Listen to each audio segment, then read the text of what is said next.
like a verse from the Bible coming true. After losing everything, you could hear the hammers ring as they built it all up again. The mill wheels turned, they kneeled in church, washed of all their sins, but the river always wins.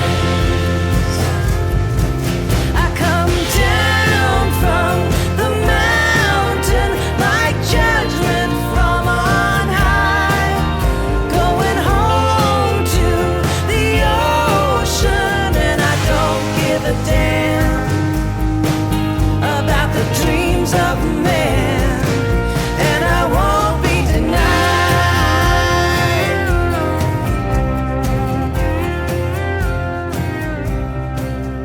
It's Chuck from Above the Basement, Boston Music and Conversation, the official podcast partner of the Boston Music Awards. 2017 sees the Boston Music Awards celebrate their 30th anniversary on December 7th at House of Blues in Boston. Tickets are open to the public and on sale now via the Boston Music Awards website at bostonmusicawards.com. The night will feature multiple live performances from nominated artists, and winners will also be announced that night, so if you want to see who wins firsthand, make sure you grab tickets. Before we start, I want to do a little housekeeping. Some of you may have noticed a big push on our social media.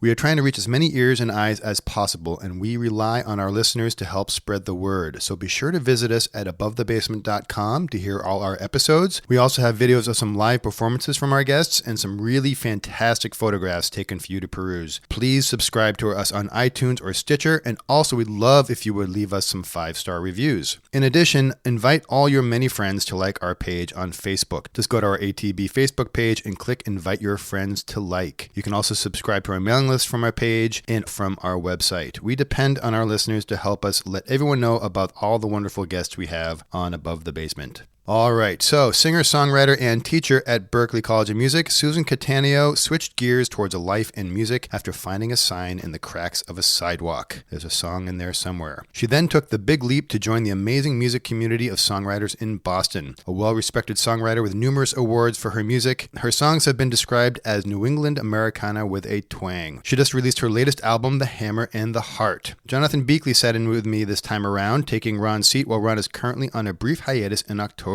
We'll have a few more episodes this month with some guest co-hosts. Okay, so here is our conversation with Susan Cattaneo, recorded at Woods Hill Table in Concord, Massachusetts.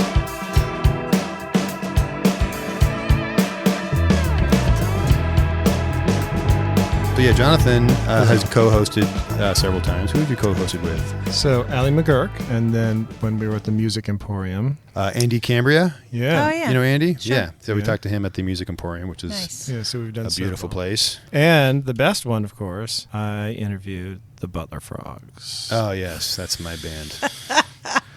The Butler Frogs? That is Chuck's band. Yeah, we're the Chuck. band. Yeah. I know. Awesome. What genre? I don't know. You interviewed us. What genre are we? The Butler Frogs are or at least initially were a cover band, but now they have an album of originals. Actually, that's coming not up. true. Did you even listen to the podcast? I was there when it was made. We initially had our own music that we brought in. Yeah.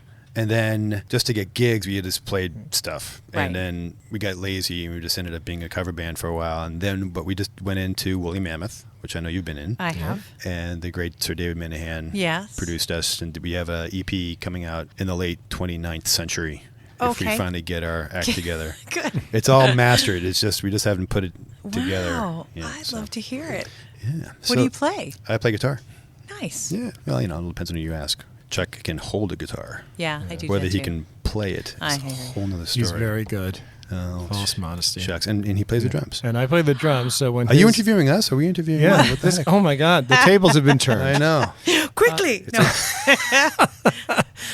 So I'm not their primary drummer, but when their drummer, Greg, who's fantastic, can't make it, I sit in. Very cool. Yeah. Well, thank you for coming out here, although you come out here a lot because you're your kids I go? do. Both of them? How many kids do you I have? have 2 kids. And they both go to CA? One of them is now in college, but okay. yeah, they both went through CA. Oh, and I have wow. one who's a junior, and then my mom lives here. So I am in Concord Academy, and it conquered a lot. So you're originally from New Jersey. I Is it am. northern New Jersey? Yes. Because I lived in New York, New Jersey for about 20 years. Where'd you I live? lived in the city in Brooklyn. Oh, nice. And then I moved out to Maplewood Uh-huh. in the Short Hills area. Nice. And we were there for like, I don't know, 6, 7, 8 years, something like that.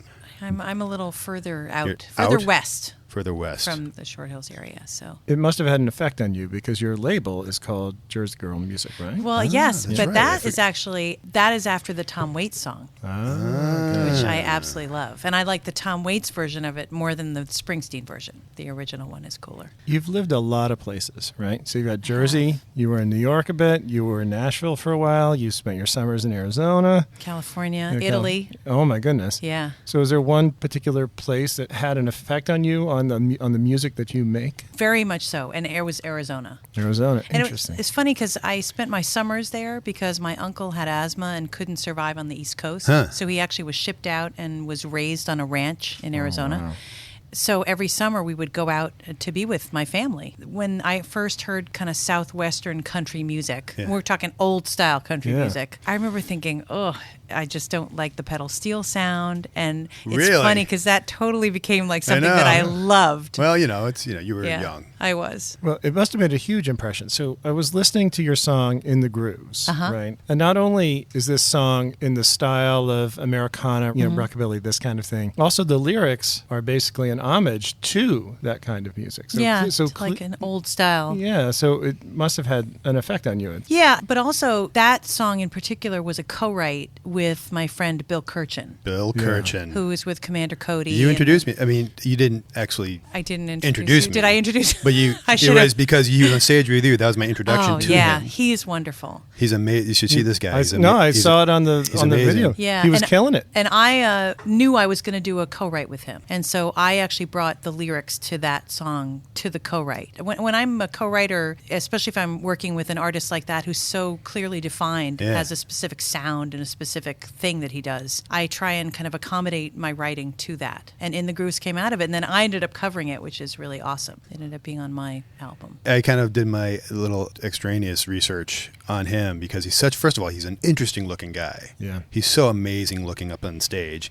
Plus, he can kill on the guitar. He's just Yeah. amazing. But then I discovered he's like, they call him the father of something that Titan bands of like the Telecaster? Yeah. but he started like a genre of music. It was in the wiki for him that kind of influenced Wilco and a Yeah, lot of those other yeah. He other was bands. like alt country before it was cool to be. What's he alt doing country. in Boston? He's not in Boston. He's in Austin. So he just happens to be up here a lot, I guess. Well, I actually went down to Texas and worked with him, and then when we had 2 songs on the album that we wrote together, Yeah, and then he and came he up. was touring through, I'm like, come and do my CD release with me. He's awesome. Yeah, he's great. You got to see him. I saw Thunder Roads when I saw him. Yeah, he's so good and so nice. The nicest, most humble, famous person I know. That's refreshing. Yeah. That's very good.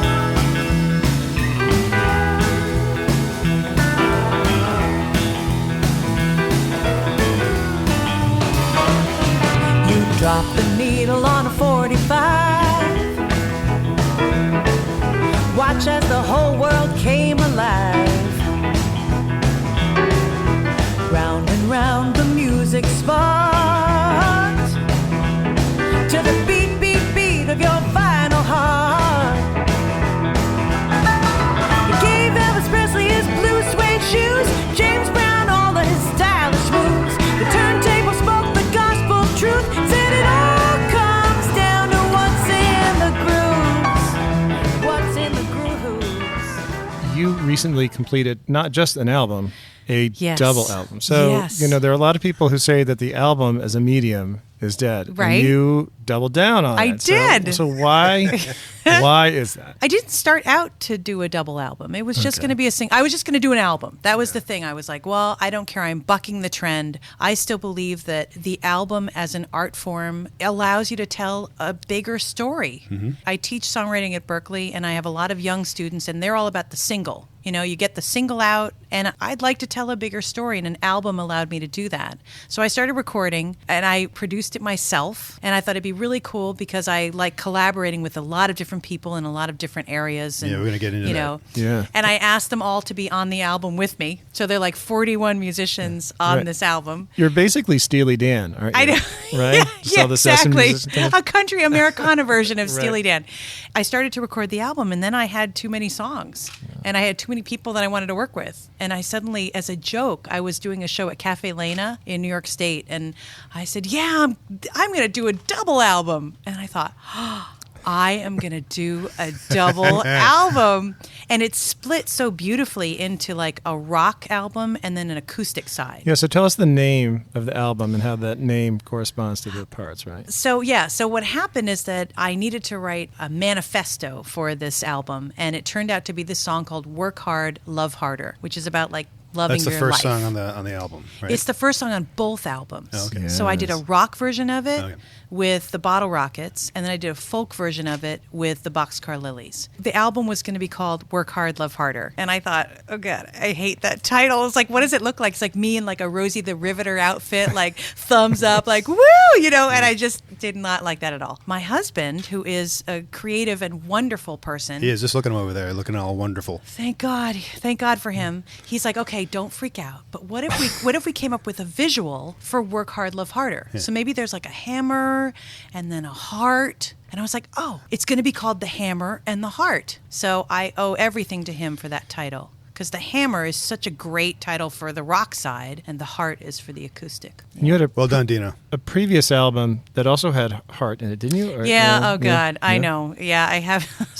The one right before this one, Haunted Heart, was called Haunted Heart. So there's some trends in your music, because I noticed you had a song called Worth the Whiskey, and then you have one called Whiskey into Tears. So there's definitely a pattern. Yes, there. Which is surprising because I don't drink. You don't? Not at all. No.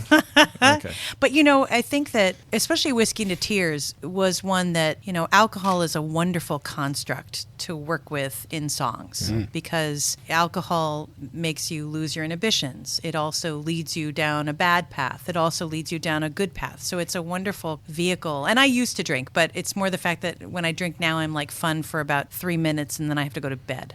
So so I just don't. So I read that this album tells the story of how you went from almost giving up to rediscovering the joy of making music. Yes. That sounds very personal, but I guess it's all been kind of a path for me. I started out my career as a songwriter writing for Nashville. That is a certain kind of songwriting that I really loved because it's very craft focused, and I love language and I love the process of language. It's like a puzzle. Songs are like puzzles, and I like to put them together. But I definitely felt that there were times when I would change a lyric or adjust a lyric to service the genre that I was writing for. Right. I wasn't writing for myself. And then I came out with Haunted Heart, and that was the first album that I wrote for myself. It was incredibly freeing, but also it was a really dark album. There was an incident that happened to me that kind of was the catalyst for that, which I'll tell you about in a bit. But is this the Lorelei song? No, that's oh my God, because that one is so. I felt like I needed a glass of whiskey. Well, yeah, that's a whole nother thing. But so Haunted Heart was my opportunity to like let all the skeletons out of my closet all at once. I wanted this album to reflect what my live show is more like, what I am like as a person. Because I'm not all about the sadness. You have some songwriters who that's really what they do. They do the sad songs really well. And I have a lot more variety. Well, it came out of, if you want to talk about it now, you came out of a very traumatic time. It did. An event that happened to you. Yeah. That I know you've talked about before, but if you want to. What happened is that I had just finished an EP for the pop country market. I became a pop country artist. Sweet. And I was down in Nashville, and I was talking like this, and I was using like a Southern really? accent, and I thought, I am pretending to be someone else and not from New Jersey, Yeah, but that happens. When I go to England, not that I've been there many times, I start talking in an English accent. Yeah, I don't know what it is. Exactly. It just kind of wears on you. I know, right? And you sound better. But you're an anyways. actor too, right? That's true. I don't know if you knew Madonna that. does that as well. She does. I know she Yeah, she right? does. Guy Ritchie, the whole thing. Anyway. But so I had this this EP that was really like every single woo, like it was like a country thing. I was going to sing this song and it hadn't even gotten unpacked from the boxes yet. And it was Christmas time in my house, and unfortunately, a friend of mine fainted headfirst down into my kitchen from the stairs, headfirst onto the floor. And I happened to be right there, and she crushed her neck and pretty much almost coded out on my kitchen floor. And I'm doing CPR, and I'm trying to like save her life. I'm home with like my little kids, 6 and 8-year-old children, and it was very gruesome and very, there was a lot of blood everywhere. And luckily I called immediately, so the EMTs came really quickly, and the police came to my house, and they said she was going to die. I just have never experienced anything like that in my life. And how many people have? I had like what I would call a mild version of PTSD for about 6 months after that, where like I would come in and my husband would be asleep on the couch, and I would be like, oh, he's dead. And when I came out of it, I could not write that pop country stuff anymore. I just couldn't do it for myself authentically. And so I was like, screw it. I am just going to write everything that I ever wanted to write about. And I don't care if the language is slightly maybe intellectual and well constructed. And, I'm not going to countrify it just because that's what I'm writing for the market. I'm not going to write for the market anymore. I'm just going to do my own thing. And that was Haunted Heart that came out. Okay. The wild thing is that after spending so many years chasing the dream of, success, Haunted Heart was the one that got me the most success. That was the one that I've won all the awards for, and that was the one that really kind of set the path for who I became as an artist. Was that was really kind of the first time you had your own voice in the music there? Yeah. And as a teacher, how many years have I been telling my students, write your truth?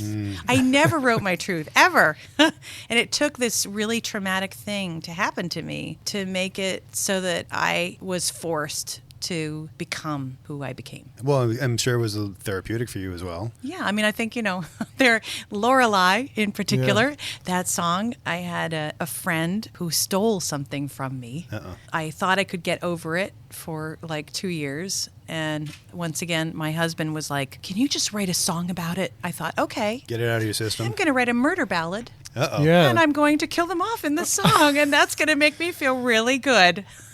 Yeah. The lyrics are pretty They are. intense. It's crazy. And what's crazy is that, and this is terrible, but I will tell you, like, the person who that song is about, if they ever heard that song, they would know that it's about them. So it's funny because Jeff Tweedy, I remember reading an article about him where he said that some of the scariest songs he ever heard were as a kid, those Appalachian songs, where it was like a happy song about murder. Right. And it scared the crap out of him. He actually has a couple songs about that. But there's something, I love the idea of like skipping gaily through the minefields. Yeah. You know what I mean? Because I think that it's in a major key and it's up tempo. People are like, oh, I like this song. Oh, what's it about? Let's talk about your teaching. So you teach songwriting at Berklee, right? I do. Do you know Bonnie? Of course I know Bonnie's Bonnie. awesome. I cover one of her songs on my double album. Oh, which one? Backdoor Slam. Oh, wow. It's such a good song. She's great. Oh, my God. She's Such great. a good song. You have described yourself as a songwriting geek. Yes. Yes. Does that correspond to the writing of the lyrics, or is it about the construction of the entire song? I think it's about the construction of the whole song. Yeah. I have to say, so I'm not a huge chordsmith. So you're not Right. going to find me like, I'm going to the subdominant of the 5 with the 7 with the sharp 4. That's not my thing. So I'm really a lyricist. So for me, it all connects kind of to melody because I'm a singer and to the lyrics.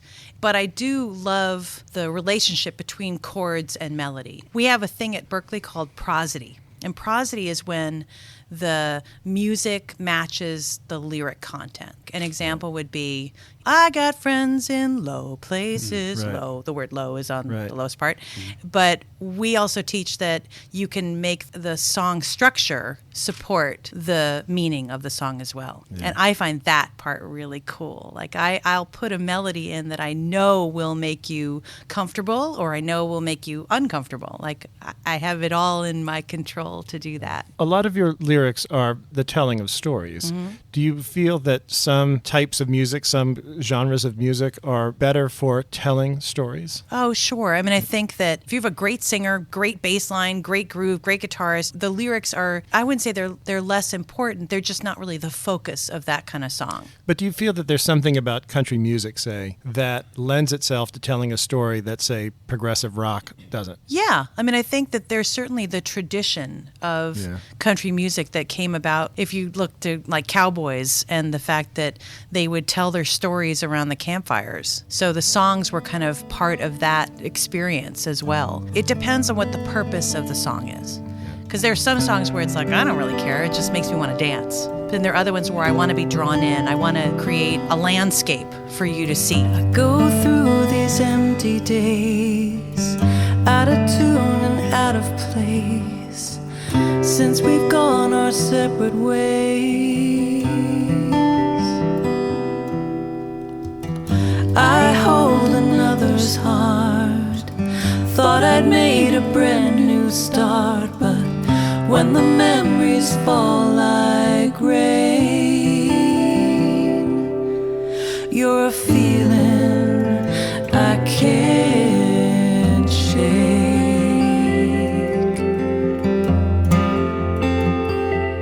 I just fade to blue, steal away in silence. I just fade to blue, lost without you.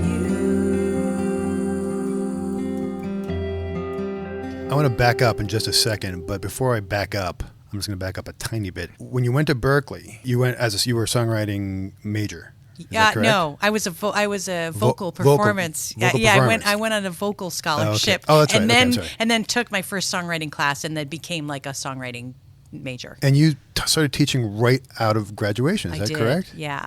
That's kind of insane, isn't it? Yeah. Like, usually don't you have to go out and? I I don't know. know. This was late in your career as well. Like you would kind of switch gears and. Yeah, so I was in New York, and I was a writer-producer. I Right. made TV commercials and movie trailers and wrote scripts for that. And then I would perform in a band at night. A cover band or original band? Originals. Oh, cool. But I wasn't really writing. I wrote like 2 songs for that because I couldn't communicate. I was an ear-trained singer. We moved to Boston, and I really wanted to be a musician. I didn't want to just be a singer, the chick singer up front. So I quit my paying job Yeah. and went to Berklee as a grown-up. Yeah. And so I was older than most of the students there. And because I had been a writer, and I'd been like the head of my department at Channel 11 in New York, so I had experience working with writers and crafting scripts.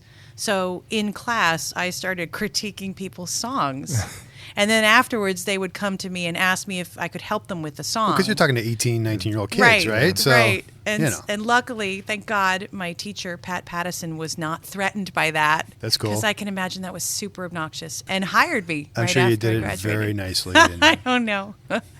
So The whole idea of you quitting your paying job and going back to school Yeah. for music. I know. I want to talk about that brave. That's a great thing. We're always talking about people making these kind of leaps. I have to tell you, there's a really cool story behind that. So Tell me. we lived in Cambridge, and I was walking down Prospect Street, God's honest truth, and I was saying to myself, what should I do with my life? I'm not religious, but I was like, God, give me a sign. What should I do with my life? Should I quit my paying job? And it's kind of cool to say you're a TV writer producer, I got to tell you. And then quit my paying job to be a student? Like, what? So I'm walking down the street, and I see something shining in between the kind of slabs of concrete on the sidewalk. And I reach down and pick it up, and it's a single silver treble clef earring. What? Now, having said that, the honest truth is that I was like, if a bird flies over me at any time today, I should quit my job and go to Berklee. If I hear a car horn. Exactly. If a bus drives by I was just looking for a chance to reinvent myself, and I never looked back. It was the best thing I ever did. And I'm wondering also, with that background in writing for other people and then starting writing for yourself, do those two different types of writing help you approach a student with idea and how to aim them towards getting where they want to go with that song that they're writing? Definitely. I mean, I think the one thing that was so interesting is that being in advertising, you always have a client. Mm-hmm.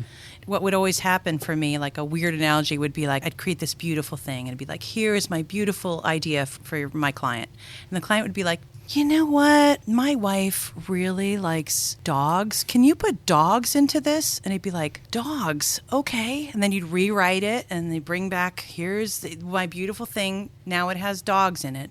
I think I want cats, actually. Can you make the cats blue? And it'd be like so bizarre, weird changes. So by the end, your final product would be some sort of weird Frankenstein thing. It's bastardization of the beautiful is. thing you initially gave them. But what it did for me was it completely allowed me to divorce my ego from the process. I know you've talked about this before, the ego process. Yeah. And that, if I could give that to my students, I think that's one of the most important gifts, especially because you write a song and you become so attached to it. My friend Steve Seskin has this beautiful analogy. He's like, I think of the muse as this beautiful woman, and she's up on her throne.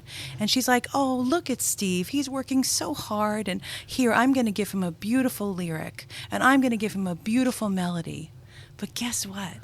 They don't belong together. And I think that that's like great, because sometimes the muse gives you stuff and it's not necessarily two things that should be married, even though you got them together. And I think that to be able to teach my students, I call it like to revision, like to re-see something, to see their project and be able to separate it and look at it objectively and think, well, is that really working? Because I know that that's really what my boyfriend or girlfriend said, but maybe that's not really a good song hook. I totally get it when you say ego, because if I write a song and I bring it to somebody without even like listening to the whole thing, they're like, oh no, it should go this way. I'm like, no, what are you talking about? I wrote this, I spent a long time on this is where it's going to go.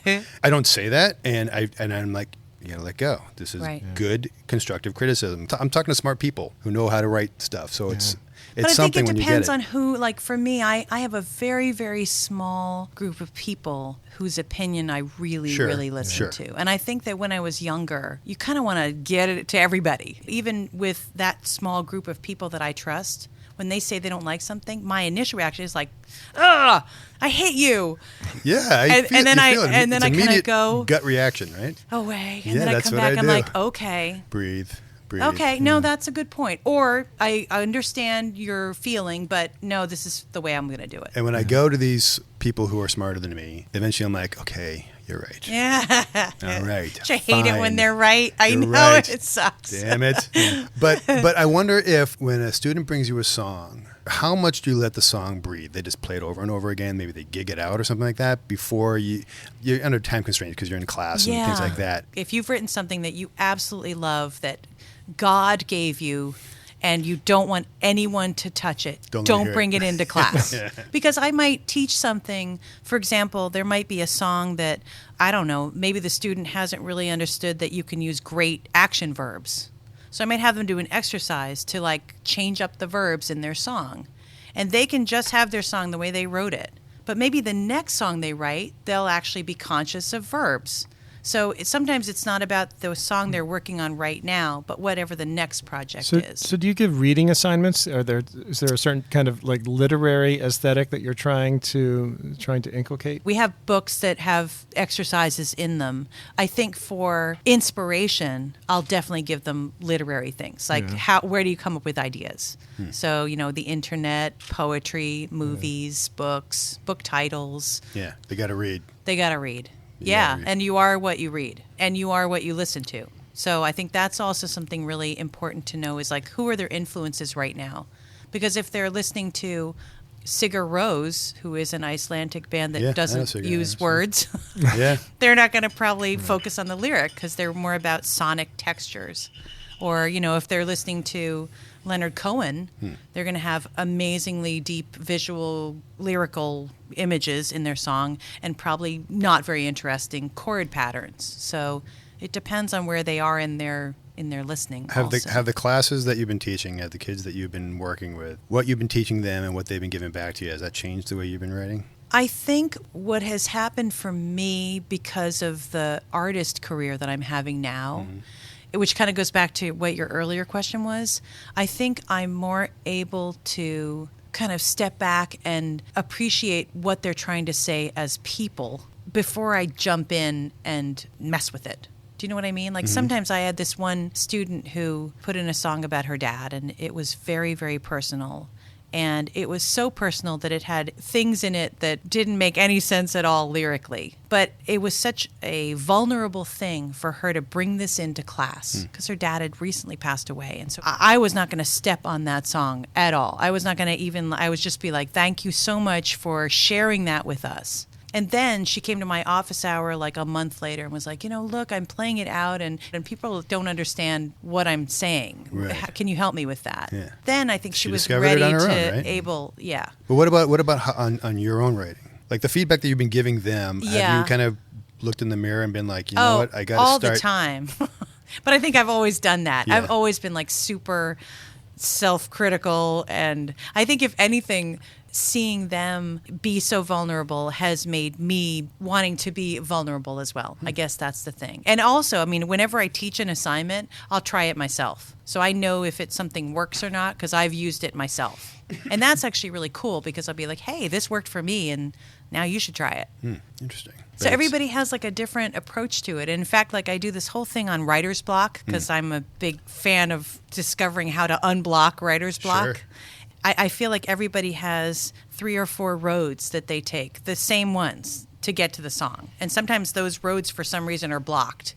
And you have to find a different road to approach the song. Some people come up with the song title first, and they sing the melody. Some people come up with the groove of the guitar or the piano. Some people start with drums.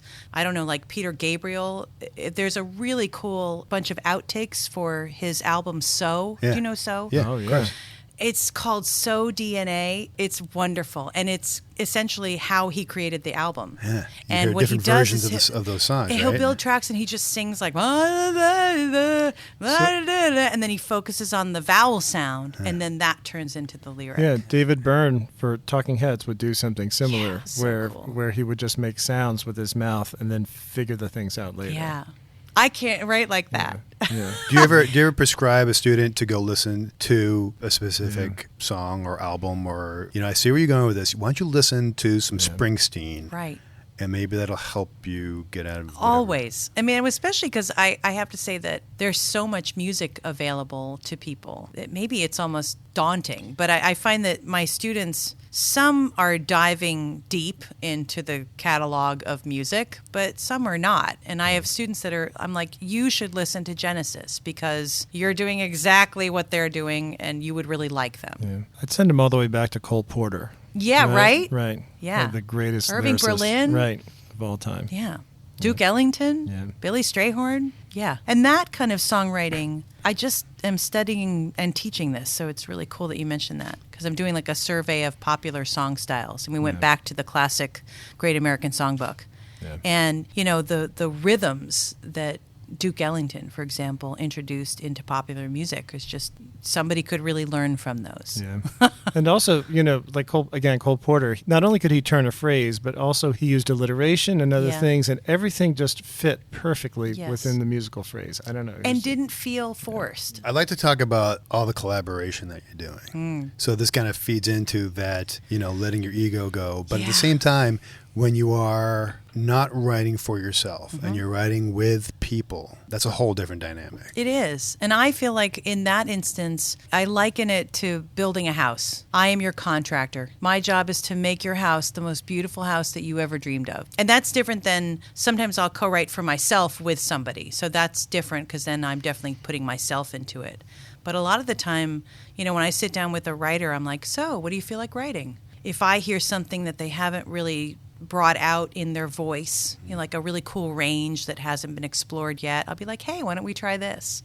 I really let the songwriter take the lead. Like if they have a song title that if they really want to write. I'm not going to be like, oh, I don't want to write that, because it's for that artist. So I will make sure that they're invested in it. What about the Boxcar Lilies? How does that dynamic work? So the Boxcar Lilies, we actually just wrote our first song together, and they're not used to the co-writing process at all, so that was new for them. I'm pretty fast, so I think it was, an experience for them to write with me, because we wrote a whole song in like 4 hours. That has been a really amazing trio. I love singing 3-part harmony with somebody. My sisters all sing, and my brother, so I come from that. Didn't you say, I thought you said you were the Von Trapps of New Jersey? We are.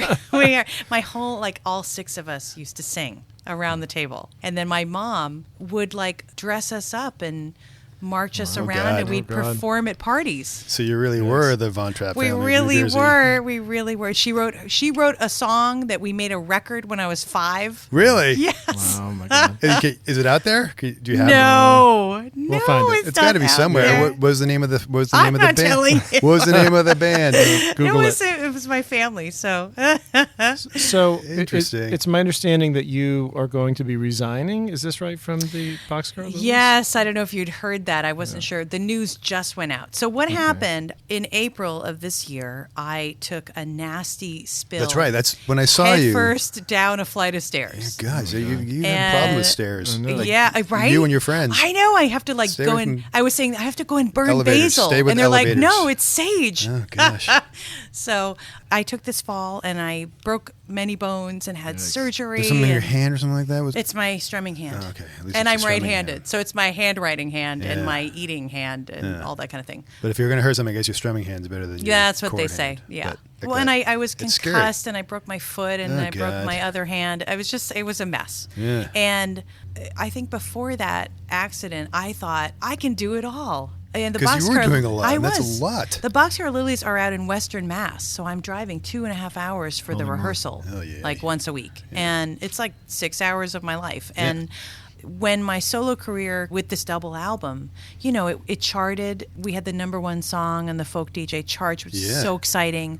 And I really Got a lot of attention quick. I wanted to have the time and mainly the energy Yeah. to pursue that. Sure. And I couldn't do the 2 full-time careers. Yeah. And Berklee. Yeah. I just couldn't do it. So I'm singing with them through February. February 10th will be our last show. It's terrible because I had to trade a good for a good.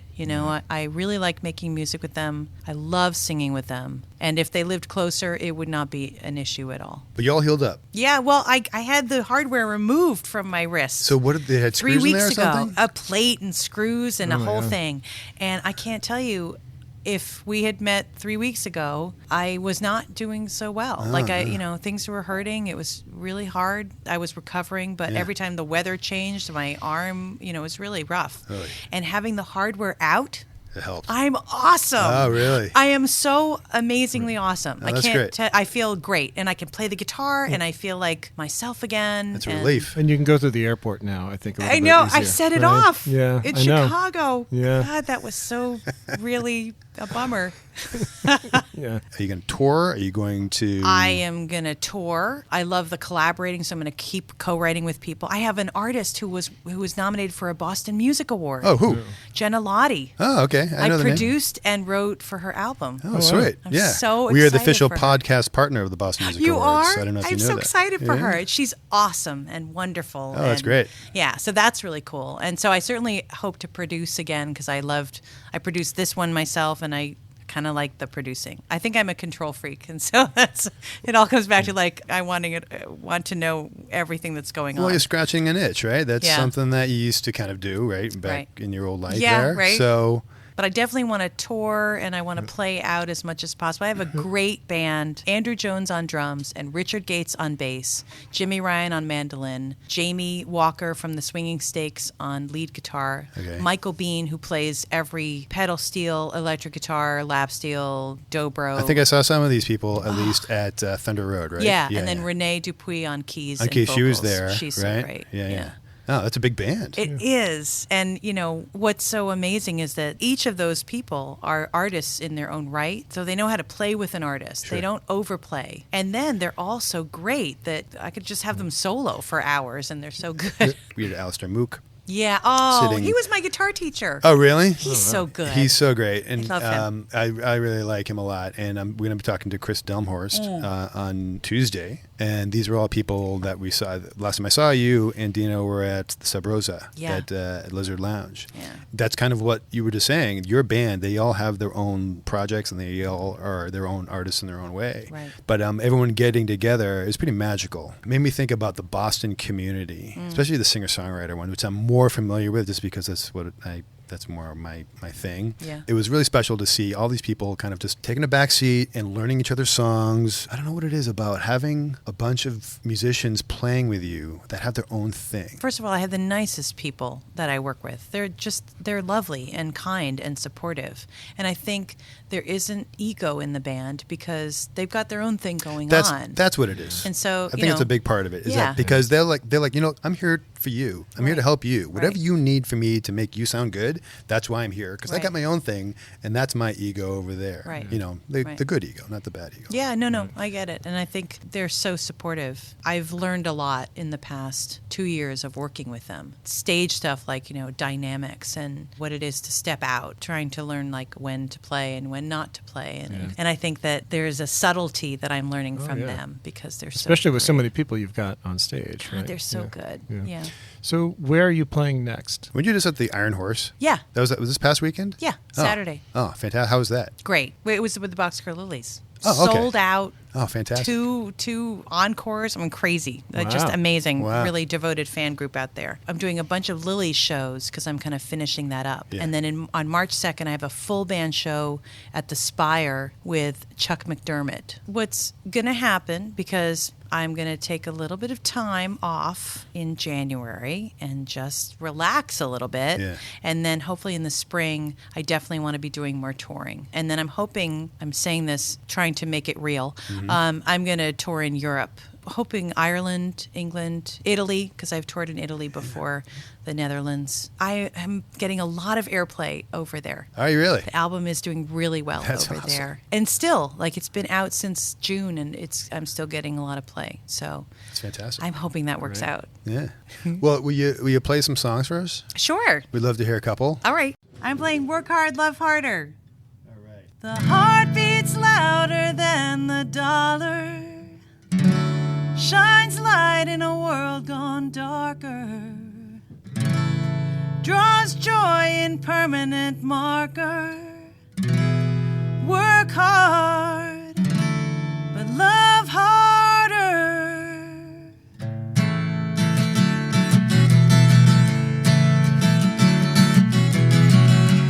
Father Time's got a job to do. Punches in his time card and he's coming for you. You pray to St. Joe for that 9 to 5. You should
harder. Take your life and turn it up louder.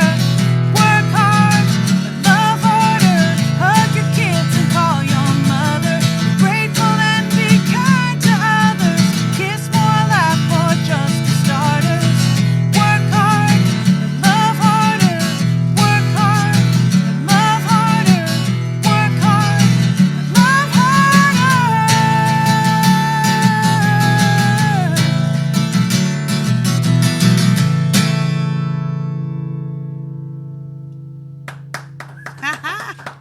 Excellent. That was awesome. Thanks. Want to do another? Sure. I think I want to do Field of Stone. Can I do Field of Stone?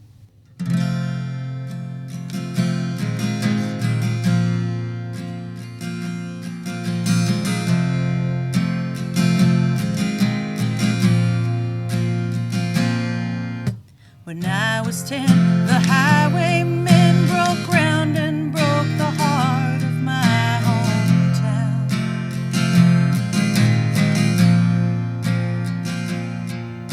They tore down oaks to plant 8 rows of asphalt, laying that blacktop down.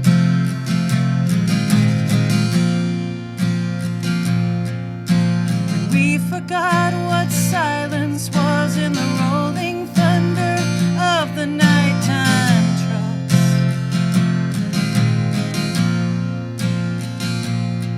And that rumble in my chest felt just like love. But ooh, you can't raise nothing in a field of stone. And ooh, you learn real quick that you can't go home. What matters most, you feel it so close. Close to the bone.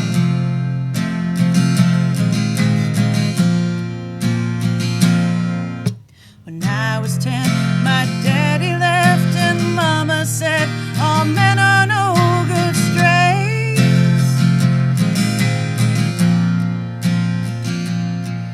My child's mind knew if I'd been better, he'd have loved me, he'd have stayed.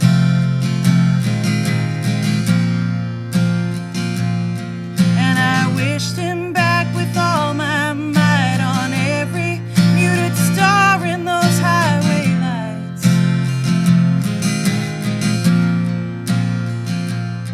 And my heart grew hard and tight.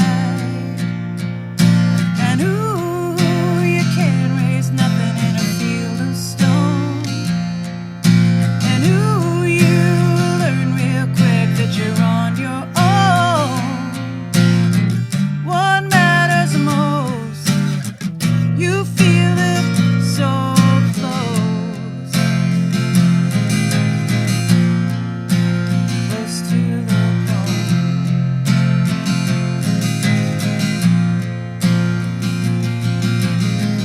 I have my mother's hands in heartache and my father's need to run. My history is my headstone in this grave they dug.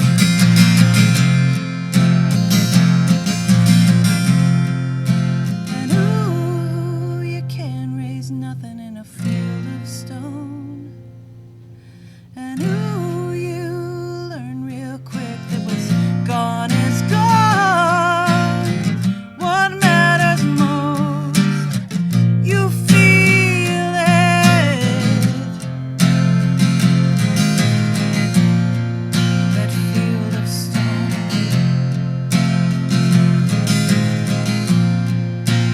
Close to the bone.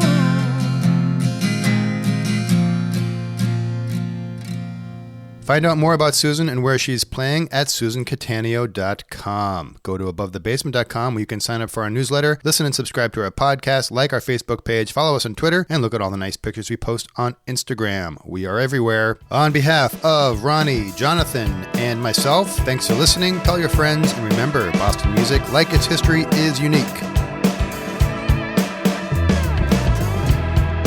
Above Above the Basement, Boston Music and Conversation is recorded at beautiful Woods Hill Table Restaurant in West Concord, Massachusetts. Woods Hill Table is honored to have been awarded 3 stars as the most sustainable restaurant in Massachusetts by the Sustainable Restaurant Association. The food is organic and locally sourced, non-GMO, and is absolutely delicious. Chef Charlie Foster focuses on seasonal ingredients and their own grass-fed livestock raised on the farm at Woods Hill in Bath, New Hampshire. Go to woodshilltable.com for reservations.